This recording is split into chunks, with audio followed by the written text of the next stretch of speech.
Bismillahirrahmanirrahim. Assalamualaikum warahmatullahi wabarakatuh. Bagaimana kabarnya Bapak Ibu semua? Semoga kita selalu dalam keadaan sehat walafiat. Kembali lagi di channel kita, Fajar Quiz Vector. Ya, pada kesempatan kali ini kita akan melanjutkan soal-soal pedagogik matematikanya ya Bapak Ibu ya. Sesuai janji saya, jika part sebelumnya banyak yang nonton, sekitar 300 lebih, maka saya akan melanjutkan pembahasannya ya. Ada 8 soal lagi. Dan ini saya ambil dari soal-soal dari tahun sebelumnya ya, bisa 1, 2, 3, 4, bahkan 5 tahun sebelumnya. Baiklah, seperti biasa, selamat datang kepada Bapak Ibu yang baru bergabung bersama kami. Silahkan yang belum subscribe dulu ya, karena subscribe itu gratis. Jika banyak subscribe, kita akan terus semangat upload videonya terus, dan Bapak Ibu tidak ketinggalan ketika kita upload video terbaru. Baiklah, bantu channel ini supaya berkembang. Silahkan share ke teman-teman yang lain supaya bisa mempersiapkan diri dalam menghadapi kualitasnya ya Bapak Ibu ya. Baiklah, seperti biasa saya akan menampilkan 8 soalnya terlebih dahulu. Silahkan Bapak Ibu yang ingin menulis atau men-screenshot ya. Untuk Bapak Ibu yang inbox minta filenya, mohon maaf saya tidak membuat file PDF-nya ya Bapak Ibu ya. Saya langsung menjawabnya di video ini. Oleh karena itu, sebagai gantinya silakan Bapak Ibu screenshot saja soal-soal yang akan saya tampilkan ini. Baiklah, soal yang pertama ini dia. Soal yang kedua, ketiga, keempat, kelima,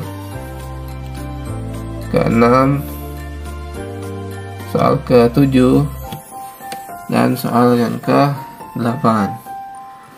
Baiklah, kita akan bahas satu persatu soalnya ya. Oke.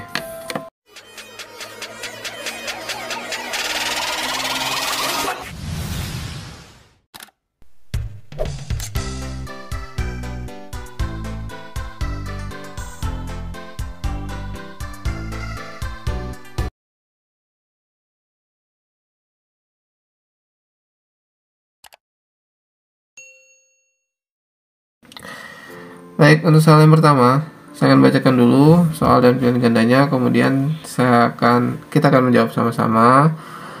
Silakan Bapak Ibu yang punya pendapat lain tidak apa-apa ya. Ini jawaban versi saya ya Bapak Ibu ya. Saya tidak memaksa Bapak Ibu setuju dengan saya atau punya jawaban sendiri, tidak apa-apa. Ya, karena kita di sini sama-sama belajar. Kalau punya pendapat lain silakan tulis saja di kolom komentar. Dan kalau ada soal yang sama di part sebelumnya, itu berarti soal ini sering muncul ya, tidak apa-apa supaya kita lebih mengingat lagi. Mungkin ada 1 atau 2 yang soalnya sama yang pernah kita bahas di part sebelumnya. Tidak apa-apa ya Bapak Ibu ya. Baiklah, saya akan bacakan soal yang pertama. Dalam sebuah pembelajaran tentang bentuk aljabar, 2A ditambah 3B diilustrasikan oleh siswa sebagai jumlahan harga 2 buah susu A dan 3 buah susu B.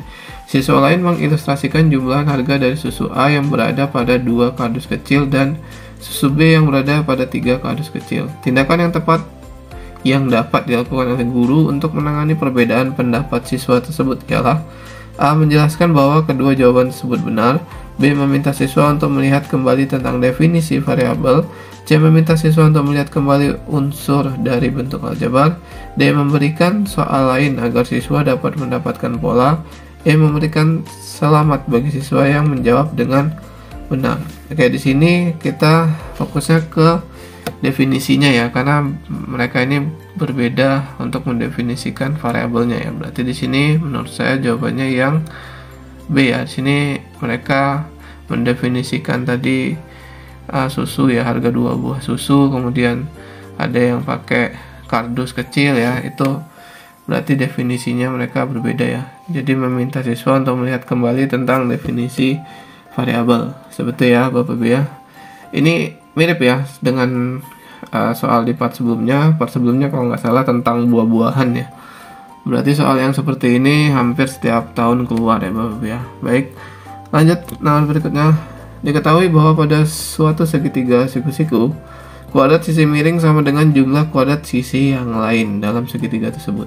Soal yang paling cocok untuk mengukur penguasaan konsep tersebut adalah: A. Sebutkan 3 bilangan yang merupakan triple Pythagoras. B. suatu segitiga ABC mempunyai sisi 12 cm, 13 cm, dan 15 cm. Apakah segitiga tersebut merupakan segitiga siku-siku? C. Suatu segitiga ABC mempunyai sisi A 2 cm, B 3 cm, dan C 25 cm. Apakah C merupakan sisi miring segitiga tersebut? D. Sebutkan rumus Pitagoras. E. Tuliskan teorema Pitagoras. Nah, di sini yang perlu kita garis bawahi adalah segitiga siku-siku, berarti ini hubungannya dengan Pitagoras. Tapi di sini kuadrat sisi miring sama dengan jumlah kuadrat sisi yang lain ya. Ada kuadrat sisi miring. Sisi miring ini biasanya kan yang C ya. Berarti yang diketahui kuadratnya itu adalah jawabannya yang C ya, kan di sini A-nya 2, B-nya 3, C-nya 25. Apakah C merupakan sisi miring segitiga tersebut? Berarti kan untuk mencari C-nya itu adalah jumlahkan dari kuadrat sisi yang lain ya. Berarti yang benar menurut saya adalah yang C ya Bapak Ibu ya. Baik, nomor berikutnya. Pada saat siswa diberi soal tentang masalah kombinasi, siswa banyak yang salah dalam menjawab soal tersebut. Setelah dianalisis, kesalahan mereka dikarenakan salah dalam menerapkan rumus dan menganggap permasalahan yang diberikan adalah masalah permutasi. Tindakan yang sesuai untuk menangani kesalahan siswa dalam menjawab soal-soal tersebut adalah A. Memperbanyak contoh-contoh soal yang menggunakan rumus kombinasi. B. Memberikan latihan masalah-masalah kontekstual tentang kombinasi. C. Memberikan latihan masalah kontekstual yang dapat membedakan antara permutasi dan kombinasi. D. Membandingkan rumus permutasi dan kombinasi. E. Memperbanyak latihan soal menggunakan rumus kombinasi. Ini yang paling tepat. Sebenarnya B sama C itu bisa ya, cuman yang lebih lengkap itu yang C ya. Kalau yang B itu kan masalah kontekstual dan tentang kombinasi saja. Kalau yang C memberikan latihan masalah kontekstual yang dapat membedakan antara permutasi dan kombinasi. Ini lebih lengkap ya. Dia mempelajari untuk membedakan permutasi dan kombinasi ya. Kontekstual sendiri itu artinya adalah sesuai dengan kehidupan nyata ya, kehidupan sehari-hari ya. Oke, jadi jawabannya yang C ya, ya. Nomor 3 yang C. Oke, next, nomor berikutnya. Dalam sebuah kelas, mayoritas siswa kurang berani mengajukan pertanyaan ketika pembelajaran berlangsung, sehingga siswa terlihat komunikasi hanya terjadi satu arah ketika proses pembelajaran. Di antara tujuan PTK berikut yang sesuai permasalahan ialah A. Meningkatkan kemauan siswa untuk bertanya melalui pendekatan pembelajaran matematika realistik. B. Membandingkan keaktifan siswa sebelum dan sesudah penerapan pendekatan pembelajaran matematika realistik. C. Mengembangkan perangkat pembelajaran dengan menggunakan pendekatan pembelajaran matematika realistik. D. Mendeskripsikan faktor-faktor yang mempengaruhi keaktifan siswa dalam pembelajaran. E. Mendeskripsikan faktor-faktor yang mempengaruhi rendahnya prestasi belajar matematika. Ya, ini saya lupa ini soalnya sama atau mirip ya. Intinya tentang PTK. Kalau mau kata kunci yang cepat ya, tujuan PTK itu adalah meningkatkan hasil belajar ya, meningkatkan hasil belajar. Jadi sebenarnya dari A, B, C, D, E ini satu kata pertama yang meningkatkan itu hanya yang A. Yang lain adalah membandingkan, mengembangkan, mendeskripsikan. Itu bukan tujuan utama PTK ya. Tujuan utama PTK adalah meningkatkan. Jadi menurut saya kalau mau cepat ya baca kata pertamanya aja, ini udah meningkatkan, berarti jawabannya yang A. Kecuali nanti ada jawaban lain yang meningkatkan, baru kita bandingkan lagi ya kalimatnya mana yang lebih sesuai dengan soalnya ya Bapak Ibu ya. Baik, untuk nomor berikutnya. Untuk pembelajaran konsep bilangan pi secara berurutan sebaiknya dimulai dari, wah panjang banget ini ya. A. Mengingatkan pengertian lingkaran dan unsur-unsurnya, mengingatkan pengertian luas daerah lingkaran, menyiapkan benda-benda yang berbentuk lingkaran, mempraktekkan mengukur luas daerah benda yang berbentuk lingkaran, mengukur panjang diameter lingkaran, menentukan perbandingan diameter dan luas lingkaran, menemukan nilai pi. B. Mendefinisikan pengertian bilangan, membedakan antara bilangan dan angka-angka, mendefinisikan jenis-jenis bilangan, memberitahukan ada bilangan yang dinamakan pi, menyelesaikan permasalahan. C. Mengingatkan pengertian lingkaran dan unsur-unsurnya, mengingatkan pengertian keliling lingkaran, mempraktekkan mengukur keliling benda yang berbentuk lingkaran, mengumpulkan data tentang perbandingan keliling dan panjang diameter lingkaran, menentukan nilai pi. D. Mendefinisikan pengertian bilangan, membedakan antara bilangan pecahan dan bilangan rasional, memberitahukan ada bilangan yang dinamakan pi, menyelesaikan permasalahan. Yang E. mengingatkan pengertian lingkaran dan unsur-unsurnya, mengingatkan pengertian keliling dan luas lingkaran, mempraktekkan mengukur keliling dan luas benda yang berbentuk lingkaran, mengumpulkan data tentang perbandingan keliling atau luas dan panjang diameter lingkaran, menentukan nilai pi. Oke, sebentar saya pilih dulu. Nomor 5 itu yang pertama itu ya pengertian dulu ya Bapak ya. Kalau soal seperti ini konsepnya itu pertama kita pengertiannya dulu, lingkaran dan unsur-unsurnya itu apa, kemudian keliling lingkaran, baru kita mempraktekannya dan mengumpulkan datanya, baru kita membandingkan keliling dan diameter lingkaran. Setelah itu keliling dan diameter lingkaran kan kita bagi ya, untuk mendapatkan nilai pi, seperti itu ya. Jadi menurut saya yang benar itu jawabannya adalah yang C ya. Ya, pengertiannya dulu. Oke. Lanjut nomor berikutnya, nomor 6. Pada materi bunga, pertumbuhan, dan peluruhan terdapat urutan materi ialah X dikurang bunga tunggal, ini sebentar, X bunga tunggal, Y pertumbuhan, Z pengganti X, Y, dan Z secara berturut-turut untuk melengkapi urutan materi tersebut. Oh, ini materi tentang ini ya, bunga. Oke, pertama yang A, definisi bunga, bunga majemuk, peluruhan.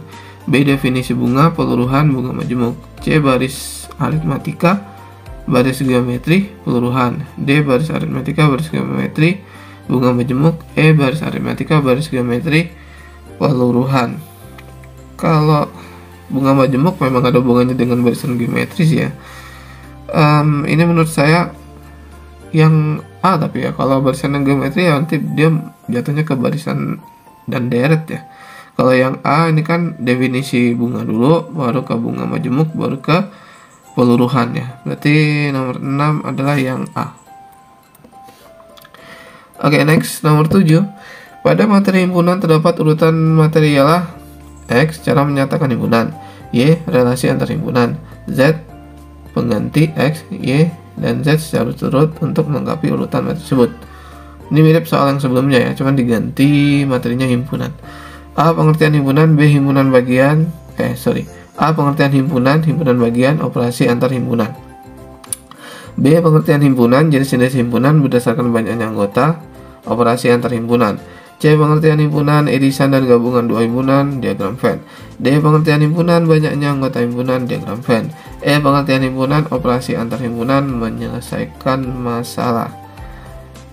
Bentar, pengertian himpunan oke, pengertiannya dulu, kemudian jenis himpunan berdasarkan banyak anggota, kemudian operasi antar himpunan. Berarti jawabannya ini menurut saya ya, yang B ya. Pengertian himpunan, jenis himpunan berdasarkan banyak anggota, dan operasi antar himpunan ya. Kalau Bapak punya jawaban lain, silakan tulis saja di kolom komentar ya Bapak ya. Saya menghargai pendapatnya. Baik, kita lanjut ke soal yang terakhir.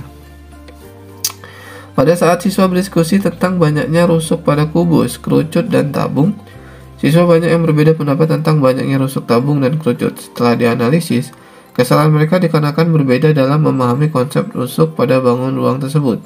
Tindakan yang sesuai untuk menangani perbedaan siswa dalam memahami konsep tersebut adalah A. Siswa diminta mengamati benda real yang berbentuk kubus, tabung, dan kerucut untuk menghitung banyaknya rusuk. B. Siswa diminta mengamati gambar kubus, tabung, dan kerucut untuk menentukan banyak rusuk. C. Siswa diminta mengamati alat peraga dan gambar yang berbentuk kubus, tabung, dan kerucut untuk memikirkan apa yang dinamakan rusuk. D. Membandingkan banyaknya rusuk balok dan kubus. E. Guru menjelaskan banyaknya rusuk kubus, tabung, dan kerucut sehingga siswa paham. Ini banyak soal, jawabannya mirip-mirip nih ya. Lebih tekan ke benda real ya, benda nyata dalam kehidupan sehari-hari. Berarti siswa diminta mengamati benda real nih ya, benda nyatanya yang berbentuk kubus, tabung, dan kerucut untuk menghitung banyaknya rusuk. Ya, berarti jawabannya yang A. Itu ya. Alhamdulillah udah selesai ya. 8 soal ya Bapak ya. Sekali lagi ini jawaban versi saya ya. Mohon maaf penjelasannya tidak terlalu detail ya, karena supaya videonya tidak terlalu panjang. Yang penting Bapak Ibu tahu tipe-tipe soalnya sehingga bisa terbayang belajarnya. dan bisa dibuka kembali buku-buku pedagogik atau di searching aja untuk penjelasan yang detailnya ya Bapak Ibu ya. Oke, baiklah, semoga bermanfaat. Silakan Bapak Ibu yang belum subscribe dulu ya, karena subscribe itu gratis. Jika banyak subscribe, kita akan selalu semangat untuk upload videonya terus, dan Bapak Ibu tidak ketinggalan ketika kita upload video terbaru. Baiklah, semoga bermanfaat, dapat menjadi modal untuk persiapan pretesnya, dan kita berdoa semua semoga Bapak Ibu semua lulus dalam pretest PPG nanti. Amin amin ya robbal alamin. Seperti biasa, kalau video ini banyak yang nonton, 400 ya, kita coba 400 view, 400 yang nonton, baru saya akan buat video lanjutannya ya Bapak ya. Oleh karena itu silakan di share ke teman-teman yang lain supaya cepat 400 view, dan saya akan lanjutkan kembali mencari soal-soal pedagogik yang saya pilah-pilah sesuai dengan kisi-kisi yang terbaru. Baiklah, saya tutup dulu. Wabillahi taufiq wal hidayah. Assalamualaikum warahmatullahi wabarakatuh. Salam matematika.